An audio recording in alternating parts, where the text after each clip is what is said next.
Semua negeri datang dari laut dan udara, kecuali negeri salju yang menakutkan dan negeri panas yang menakutkan.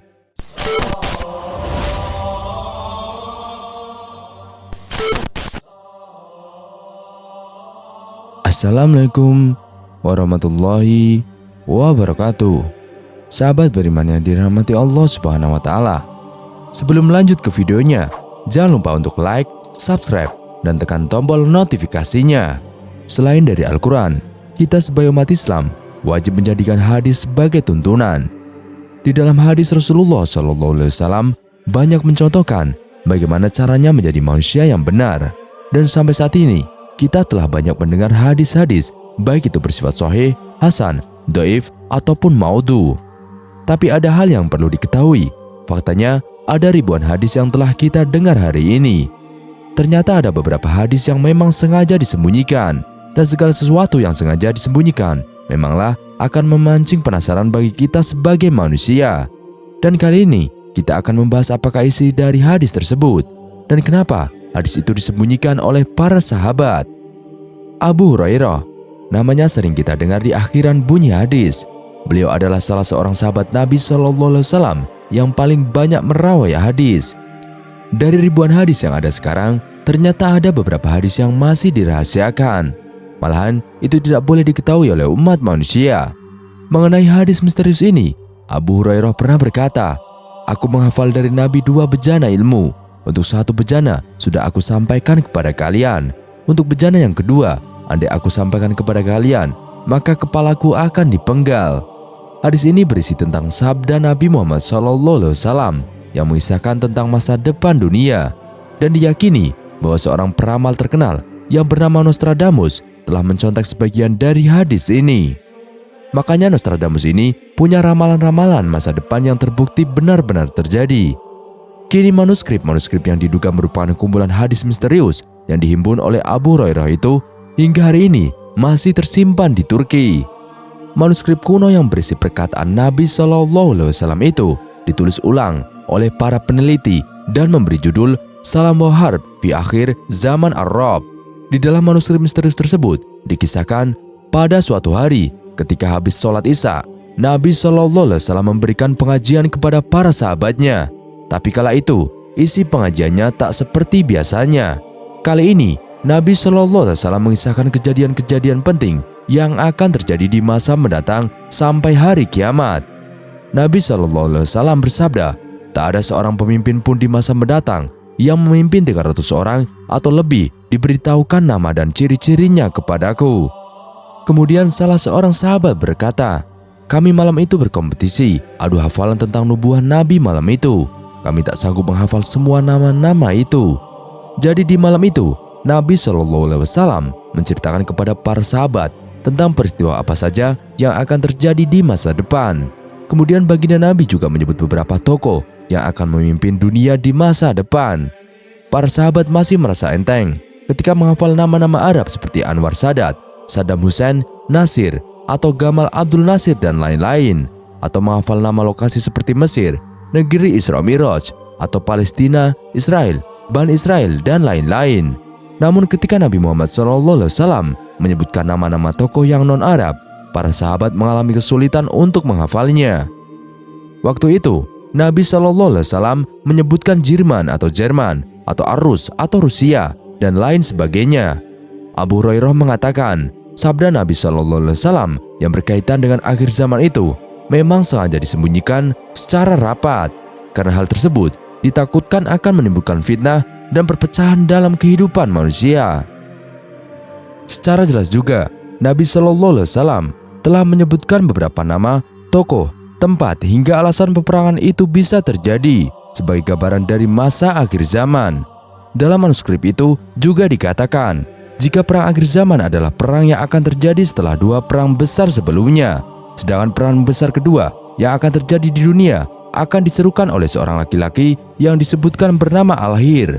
Nah, Al-Hir ini dikatakan ingin menguasai seluruh dunia, dan dia berasal dari sebuah negeri yang bernama Jerman. Jika dilihat dengan seksama, kata Jerman yang menjadi pencetus Perang Dunia Kedua memiliki kemiripan dengan nama Jerman. Dan Al-Hir adalah sebutan untuk Adolf Hitler atau Hitler. Kemudian Abu Hurairah menjelaskan, dalam rangkaian hijrah sudah 1300 tahun, Mesir diperintah oleh seorang laki-laki yang dipanggil dengan Nasir dan disebut dengan bangsa Arab sebagai sang pemberani dari Mesir. Allah membuatnya hina dalam perang dan perang tidak memperoleh kemenangan. Kemudian Allah menghendaki Mesir memperoleh kemenangan di bulan-bulan yang mereka cintai. Mereka kemudian diterima sebagai pemelihara Al-Bait dan Arab. Ketika berada di bawah pemerintahan seorang laki-laki bernama As-Sadat bin Anwar atau Anwar Sadat, akan tetapi dia kemudian berdamai dengan pencuri Masjid Al-Aqsa di negara Al-Hazim atau Palestina. Di Irak akan muncul seorang laki-laki yang bertindak sewenang-wenang dan Sufyani, dan salah satu matanya terdapat tanda kemalasan. Nama orang itu adalah As-Sadam yang menjadi penghancur orang-orang yang bersekutu untuk menentangnya di Kuwait kecil yang dimasukinya. Ia adalah Mahdun. Kata As-Sadam di teks tersebut merujuk pada seorang mantan presiden Irak yang bernama Saddam Hussein. Kemudian isi dari manuskrip itu mengatakan tidak ada kebaikan bagi Sufyani kecuali dengan Islam dan kecelakaan bagi pengkhianat Al-Mahdi yang terpercaya. Kata Sufyani di teks itu maksudnya adalah Uni Soviet, yaitu sebuah persatuan dari 15 negara yang telah terpecah pada tahun 1991. Yang paling dominan adalah negara Rusia. Lalu manuskrip itu mengatakan, dalam rangkaian hijrah 1400 tahun, dalam hitungan 2 dan 3, Al-Mahdi Al-Amin keluar dan memerangi seluruh dunia dan menghimpun orang-orang tersesat dan dimurkai Tuhan, dan orang-orang yang tersesat dengan kemunafikan di bumi Isra Mi'raj di tepi Bukit Majidun atau Israel. Dalam perang itu akan keluar seorang ratu dunia, pelaku makar dan pelacur, namanya adalah Ameriki atau Amerika Serikat. Ia akan menggoda dunia waktu itu dalam kemaksiatan dan kekafiran. Sementara itu, Yahudi dunia pada saat itu berada di tempat paling tinggi. Bangsa Yahudi menguasai seluruh Al-Quds atau Yerusalem dan Al-Madinah. Semua negeri datang dari laut dan udara, kecuali negeri salju yang menakutkan dan negeri panas yang menakutkan. Al-Mahdi melihat seluruh dunia melakukan makar buruk kepada dirinya, dan dia melihat makar Allah yang lebih hebat lagi. Dia melihat seluruh alam Tuhan dalam kekuasaannya. Akhir dari perang itu adalah di tangannya, dan seluruh dunia merupakan pohon yang dimilikinya dari dahan hingga ranting-rantingnya.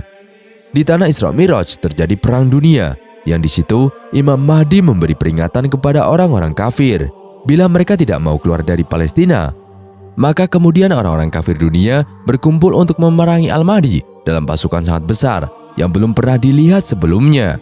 Dalam kelompok kekuatan Yahudi Al-Hazard, ini adalah sebutan untuk Yahudi Eropa dan sekitarnya, dan Bani Israel masih terdapat pasukan lain yang tidak diketahui jumlahnya. Al-Mahdi melihat bahwa siksa Allah sangat mengerikan dan bahwa janji Allah telah benar-benar datang dan tidak akan diakhiri lagi. Bumi, lautan, dan langit terbakar untuk mereka, dan langit menurunkan hujan yang sangat buruk. Seluruh penduduk bumi mengutuk orang kafir dunia, dan Allah mengizinkan lenyapnya seluruh orang kafir di perang Dajjal, dan perangnya terjadi di negeri Syam dan kejahatan. Dan itulah adalah sebagian dari cuplikan dari isi manuskrip tentang nubuah Nabi SAW yang mengisahkan tentang apa yang akan terjadi di akhir zaman. Para peneliti Muslim memperkirakan manuskrip tersebut berasal dari abad kedua Hijriyah, yang sekarang manuskrip tersebut tersimpan di sebuah perpustakaan di Istanbul, Turki. Ramalan dan prediksi Perang Dunia Ketiga sudah mulai terlihat jelas dengan konflik negara Islam di Suriah dan gejolak di Timur Tengah. Negara-negara sekutu berat yang tergabung dalam NATO dinilai menjadi ancaman nyata dan berbahaya. Berita dalam tabloid Moskovsky Komsomolets, sebuah media tersohor di Rusia, menulis bahwa konflik Suriah memungkinkan memicu konfrontasi militer antara Amerika dan Rusia. Jika hal itu terjadi, Perang Dunia Ketiga semakin dekat, dan bukan hal yang mustahil bila Perang Dunia Ketiga menjadi tanda perang akhir zaman. Wahai orang-orang yang beriman, taatilah Allah Subhanahu wa Ta'ala dan taatilah Rasul-Nya dan kepada pemimpin di antara kamu. Kemudian, jika kamu berselisih pendapat tentang sesuatu, maka kembalikanlah ia kepada Allah dan Rasul-Nya. Jika kamu benar-benar beriman kepada Allah dan hari akhir, yang demikian itu lebih utama dan lebih baik akibatnya. Al-Quran Surat An-Nisa ayat 59.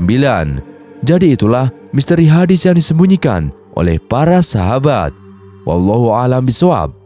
Dan itulah sahabat, sedikit kisah kali ini. Kurang lebihnya kami mohon dimaafkan. Yang benar datanya dari Allah Subhanahu wa taala. Bila foto keliru datanya dari saya pribadi. Wassalamualaikum warahmatullahi wabarakatuh.